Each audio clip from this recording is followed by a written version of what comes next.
How to use forums and online meetings. The forum is a space for conversation and debate, where project partners can interact asynchronously, 24/7, in their own time. It consists of containers called discussions, with smaller threads inside them. By default, there is a page discussion to host the threads mentioned in the previous video. Those that may be automatically created when setting up a page text content. But you can also create a new discussion and create one or more threads inside it. Teachers can also organize online meetings for all members of the TwinSpace. They can book a virtual room and make use of the platform's video conferencing system. This video conferencing system includes several different communication tools to engage participants in various ways.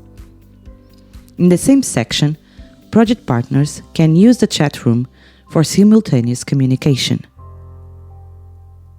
Teachers will be able to download the chat history, for example, to assess pupils' conversations in a foreign language lesson, or as a safety measure against inappropriate communication.